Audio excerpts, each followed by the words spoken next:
যুদ্ধে আমেরিকা হেরেছে দাবি ইরানের, আলোচনায় না বসলে হামলা তীব্র হবে, হুমকি যুক্তরাষ্ট্রের, যুদ্ধ বন্ধে মরিয়া কেন ট্রাম্প? হরমুজের পর এবারে লোহিত সাগরের বাবেল মান্দব বন্ধের হুমকি ইরানের, অচল হতে পারে বিশ্ব বাণিজ্য, মহাবিপর্যয়ের শঙ্কা কি?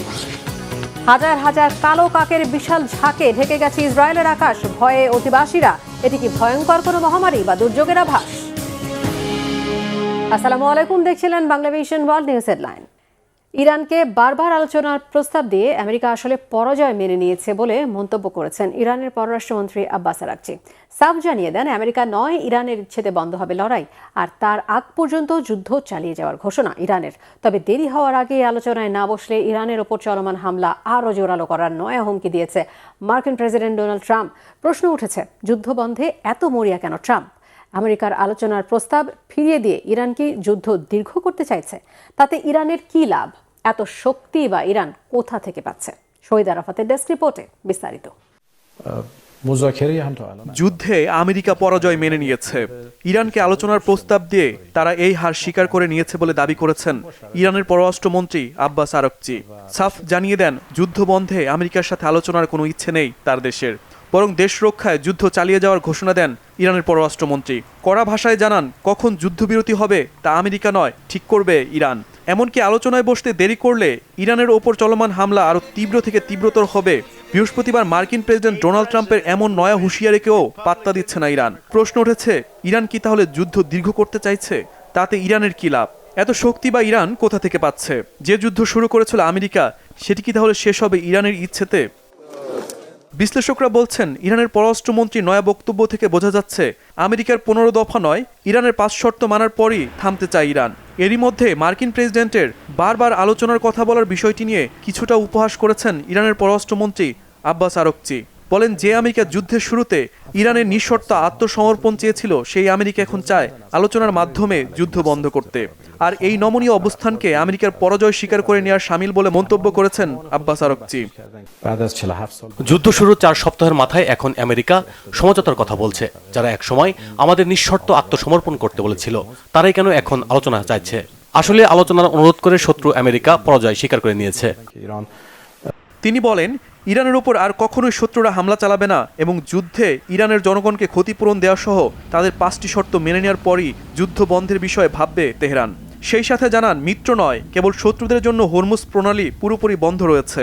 বাংলাদেশ, ভারত, চীন ও রাশিয়ার মতো মিত্র দেশগুলোর জাহাজ হরমুজ প্রণালী দিয়ে স্বাভাবিকভাবে চলাচল করতে পারবে, জানান পররাষ্ট্রমন্ত্রী আব্বাস আরাগচি। বিশ্বের অনেক দেশ জাহাজ চলাচলের জন্য আমাদের কাছে অনুমতি চেয়েছে। যারা আমাদের বন্ধু, তাদের জন্য আমরা ভেবেছি। সেজন্য আমরা বাংলাদেশ, ভারত, চীন, রাশিয়ার মতো দেশগুলোকে জাহাজ চলাচলের সুযোগ দিচ্ছি। ভবিষ্যতেও আমরা এই দেশগুলোর জাহাজ চলাচলে কোনো বাধা দেব না।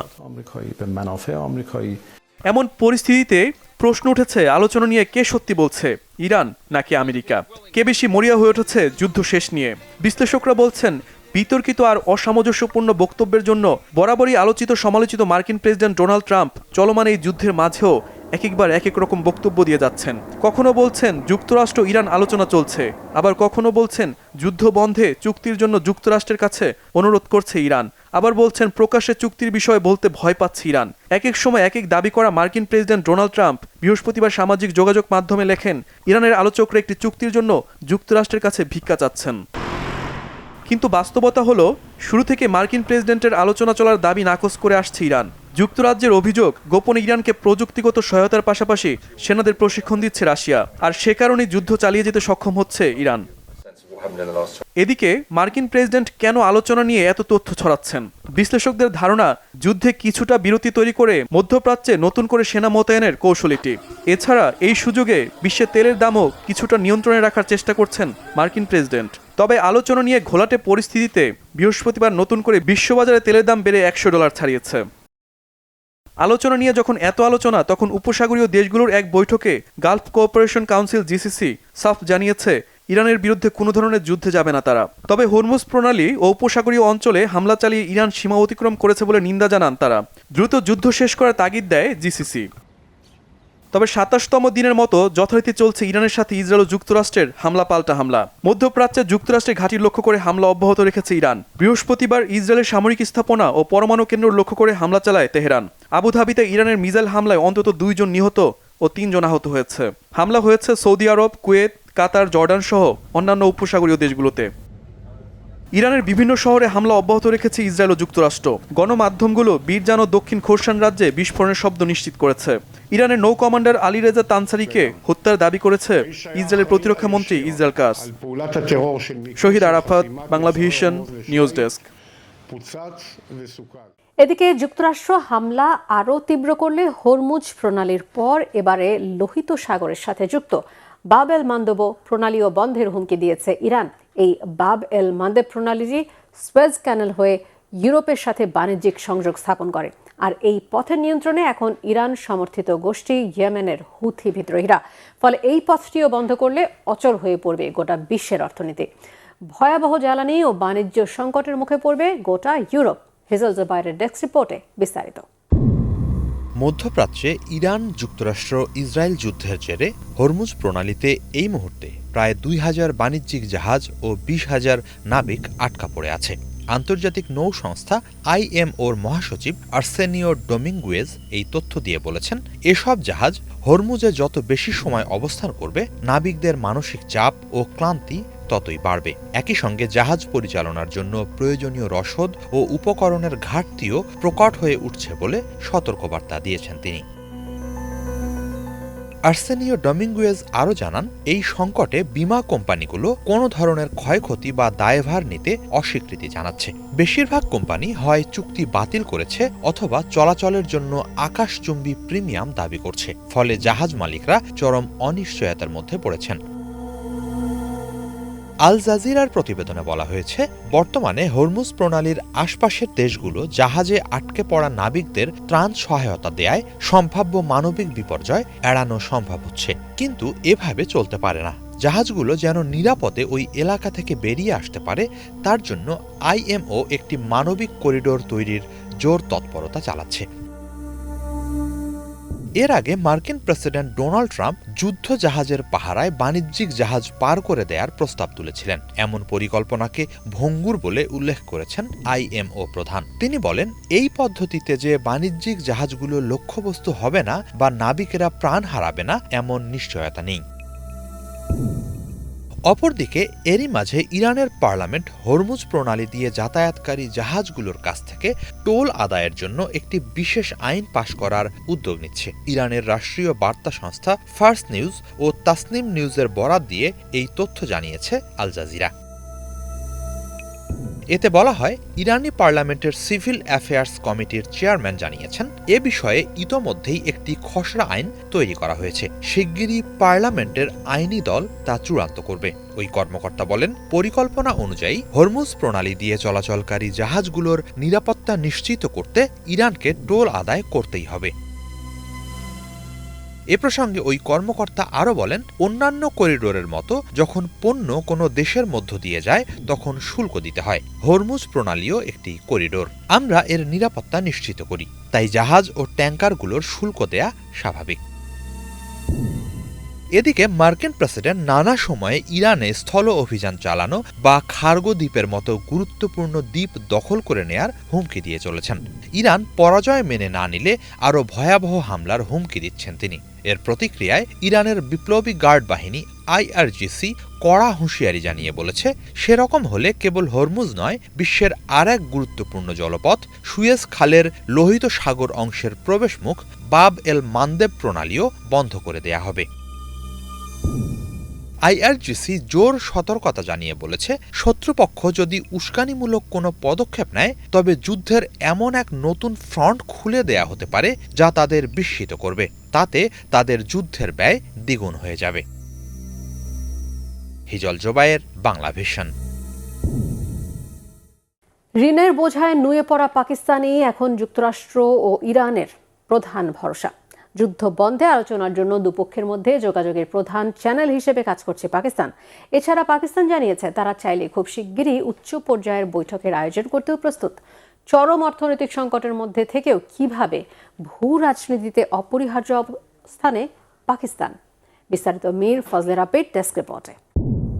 নিজের ঘরে দেউলিয়া হওয়ার ভয় নিয়েই বিশ্বমঞ্চে শান্তির দূত বেশে হাজির হতে চাইছে পাকিস্তান। ঋণের বোঝায় নুয়ে পড়া পাকিস্তান এখন ওয়াশিংটন আর তেহরানের মধ্যকার সেতুর প্রধান কারিগর। চরম অর্থনৈতিক সংকটের মধ্যে থাকলেও ভূ রাজনীতিতে পাকিস্তান যে কতটা অপরিহার্য, ইরান যুক্তরাষ্ট্রের এই 15 দফার মধ্যস্থতাই তার বড় প্রমাণ। নিউ ইয়র্ক টাইমসের রিপোর্ট অনুযায়ী গত 23 মার্চ পাকিস্তানের সেনাপ্রধান ফিল্ড মার্শাল অসিম মুনির মার্কিন প্রেসিডেন্ট ডোনাল্ড ট্রাম্পের সাথে সরাসরি কথা বলেন এবং ইরানের উচ্চপদস্থ কর্মকর্তাদের সাথে যোগাযোগ করেন। পরদিন পাকিস্তানের প্রধানমন্ত্রী শাহবাজ শরীফ ইরানের প্রেসিডেন্ট মাসুদ পেজেশকিয়ানের সাথে ফোনে কথা বলেন এবং মধ্যস্থতার আনুষ্ঠানিক প্রস্তাব দেন। এরপর পাকিস্তানের মাধ্যমে ইরানের কাছে একটি 15 দফা শান্তি পরিকল্পনা হস্তান্তর করে যুক্তরাষ্ট্র। যদিও এই প্রস্তাবকে অত্যন্ত কঠিন ও অযৌক্তিক আখ্যা দিয়ে প্রত্যাখ্যান করেছে ইরান। 25 মার্চ এক জ্যেষ্ঠ ইরানি কর্মকর্তার বরাতে রয়টার্স জানায়, দুই পক্ষের মধ্যে যোগাযোগের প্রধান চ্যানেল হিসেবে কাজ করছে পাকিস্তান। বার্তা আদান প্রদানে তুরস্ক ভূমিকা রাখছে। এছাড়া পাকিস্তান জানিয়েছে তারা চাইলে খুব শিগগিরই উচ্চ পর্যায়ের বৈঠকের আয়োজন করতে প্রস্তুত। কিন্তু প্রশ্ন হচ্ছে, বর্তমান প্রেক্ষাপটে কেন এত গুরুত্ব পাচ্ছে পাকিস্তান? পাকিস্তান সরাসরি ইরানের প্রতিবেশী। ইরানের সাথে পাকিস্তানের 900 কিলোমিটারেরও বেশি দীর্ঘ সীমান্ত রয়েছে। যদি ইরান ও যুক্তরাষ্ট্রের মধ্যে পূর্ণমাত্রার যুদ্ধ শুরু হয় তবে তার সরাসরি প্রভাব পড়বে পাকিস্তানে। শরণার্থীর ঢল, সীমান্ত সংঘাত এবং জ্বালানি সংকটে পাকিস্তান সবথেকে বেশি ক্ষতিগ্রস্ত হবে। আফগানিস্তানে দীর্ঘদিনের যুদ্ধের অভিজ্ঞতা রয়েছে যুক্তরাষ্ট্রের। 2021 সালে আফগানিস্তান থেকে মার্কিন বাহিনীর চলে যাওয়ার সময় পাকিস্তান যে ভূমিকা পালন করেছিল তা তাদের কূটনৈতিক ইতিহাসের অন্যতম সেরা উদাহরণ। বিশ্লেষকদের মতে, মার্কিন বাহিনী সেই অভিজ্ঞতা থেকে বুঝতে পেরেছে এই অঞ্চলে পাকিস্তানের লজিস্টিক সাপোর্ট তাদের কতটা প্রয়োজন। 1992 সাল থেকে ইরানি স্বার্থ দেখাশোনার জন্য পাকিস্তানের দূতাবাসকেই ব্যবহার করছে যুক্তরাষ্ট্র। পাকিস্তান সেই বিরল দেশ যার সাথে দুই পরাশক্তি চীন ও যুক্তরাষ্ট্রের গভীর সম্পর্ক রয়েছে। ইরানের বাইরে বিশ্বের দ্বিতীয় বৃহত্তম শিয়া মুসলিম জনগোষ্ঠী পাকিস্তানে বাস করে। এই ধর্মীয় এবং সাংস্কৃতিক বন্ধন ইরানের সাথে আলোচনার ক্ষেত্রে পাকিস্তানকে একটি বাড়তি সুবিধা দিচ্ছে। এছাড়া মুসলিম বিশ্বের একমাত্র পারমাণবিক শক্তিধর দেশ হিসেবে একটি বিশেষ অবস্থানে প্রতিষ্ঠিত হয়েছে পাকিস্তান।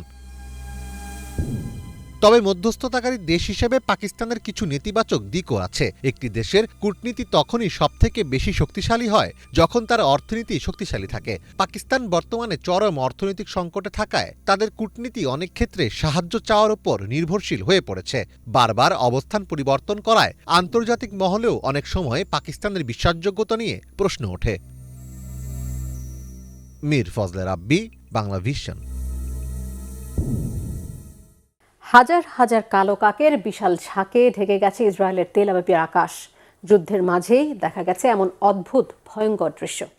এটি কি শুধুই প্রকৃতির স্বাভাবিক আচরণ নাকি কোনো অজানা সংকেত?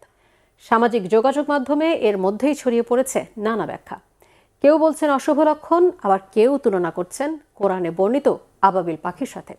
বাস্তবতা আর রহস্যের মাঝামাঝি এই ঘটনার পেছনের সত্যতা কি? ডেস্ক রিপোর্টে জানাচ্ছেন ইমরান মাহমুদ।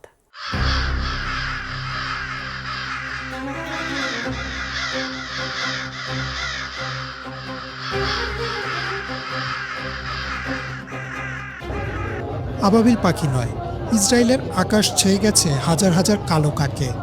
ইরানের সাথে চলমান যুদ্ধের মাঝেই তেল আবিবের আকাশে এই রহস্যময় ও গা ছমছমে দৃশ্য দেখা গেছে। কালো কালো কাকের বিশাল ঝাঁক শহরের আকাশ ঢেকে ফেলেছে, যা স্থানীয় বাসিন্দা এবং নেট দুনিয়ায় ব্যাপক চাঞ্চল্যের সৃষ্টি করেছে। বর্তমান যুদ্ধ পরিস্থিতির কারণে অনেকেই এই ঘটনাকে কোনো ভয়াবহ বিপদ সংকেত হিসেবে দেখছেন। অনেকে আবার একে তুলনা করছেন কোরআনে বর্ণিত আবাবিল পাখির সাথে। সম্প্রতি সামাজিক মাধ্যমে ছড়িয়ে পড়া বিভিন্ন ভিডিওতে দেখা গেছে তেল আবিবের আকাশ আক্ষরিক অর্থেই কালো হয়ে গেছে। ডেইলি মেইলের প্রতিবেদন অনুযায়ী এই বিশাল কাকের ঝাঁক শহরটির উপর দিয়ে এমনভাবে উঠছিল যেন তারা কোনো কিছুর আগাম বার্তা দিচ্ছে। সাধারণত শীতের মৌসুমে পূর্ব ইউরোপ থেকে ঝাঁকে ঝাঁকে কাক বা ওই জাতীয় পাখি ইসরায়েলের মতো উষ্ণ অঞ্চলের দিকে আসে। তবে এবারের সংখ্যা এবং সময়টি স্থানীয়দের মনে আতঙ্কের জন্ম দিয়েছে। পাশ্চাত্য সংস্কৃতিতে কাক বা শকুন জাতীয় পাখিকে অনেক সময় হারবিঞ্জার অফ ডুম বা ধ্বংসের বার্তাবাহক হিসেবে বিবেচনা করা হয়। দ্য নিউজের তথ্য মতে অনেক লোকগাথায় কাকের এমন অস্বাভাবিক জমায়েতকে যুদ্ধ, মহামারী বা বড় কোনো প্রাকৃতিক দুর্যোগের পূর্বাভাস হিসেবে দেখা হয়। বর্তমান সংঘাতময় পরিস্থিতিতে ইসরায়েলের সাধারণ মানুষের মাঝে এই ধারণাটি প্রবল হয়েছে যে এটি হয়তো আসন্ন কোনো ধ্বংসাত্মক যুদ্ধের সংকেত। তেল আবিবের বাসিন্দাদের মধ্যে মিশ্র প্রতিক্রিয়া দেখা দিয়েছে। ইকোনমিক টাইমস জানাচ্ছে অনেক ইসরায়েলি একে প্রাকৃতিক স্বাভাবিক নিয়ম হিসেবে দেখলেও একটি বড় অংশ একে অশুভ লক্ষণ হিসেবে মনে করছেন। সামাজিক যোগাযোগ মাধ্যমে অনেকেই একে আধ্যাত্মিক বা ঐশ্বরিক সতর্কবাণী হিসেবেও ব্যাখ্যা করছেন। প্রাইম টাইমারের একটি প্রতিবেদনে বলা হয়েছে কিছু মানুষ একে কনস্পিরেসি থিওরি বা ষড়যন্ত্র তত্ত্বের সাথেও মেলাচ্ছেন, যেখানে বলা হচ্ছে পাখিরা হয়তো উন্নত প্রযুক্তির মাধ্যমে আসন্ন কোনো হামলার আঁচ করতে পেরেছে।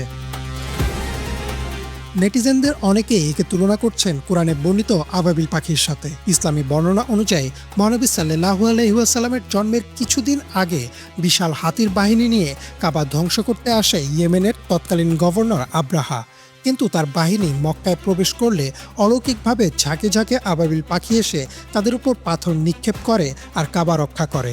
তাই সামাজিক মাধ্যমে অনেকেই এই ঘটনার সাথে জুড়ে দিচ্ছেন ইসরায়েলের কাকগুলো। বিশেষজ্ঞদের মতে এটি মূলত পাখিদের একটি স্বাভাবিক আচরণ, যাকে মারমারেশন বলা হয়। খাদ্য এবং নিরাপদ আশ্রয়ের সন্ধানে বা কোনো শিকারী প্রাণীর হাত থেকে বাঁচতে তারা এভাবে দলবদ্ধ হয়ে ওড়ে। এছাড়া শহরে কৃত্রিম আলো ও উত্তাপও অনেক সময় পাখিদের আকৃষ্ট করে। ইরানের চলমান ক্ষেপণাস্ত্র হামলার প্রভাবেও কাকেদের এমন অস্বাভাবিক আচরণ হতে পারে বলে ধারণা করা হচ্ছে। তবে বিজ্ঞান ও যুক্তি যাই বলুক না কেন, মধ্যপ্রাচ্যের এই অস্থির সময়ে হাজার হাজার কাকের এই দৃশ্য ইসরায়েলিদের মনে এক অজানা আশঙ্কার জন্ম দিয়েছে।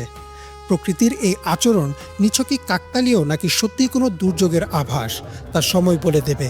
তবে আপাতত এই দৃশ্য তেল আবিবের আকাশকে এক রহস্যময় অন্ধকারে ঢেকে রেখেছে। ইমরান মাহমুদ, বাংলাভিশন। এই ছিল আজকের মতো, সাথে থাকায় ধন্যবাদ।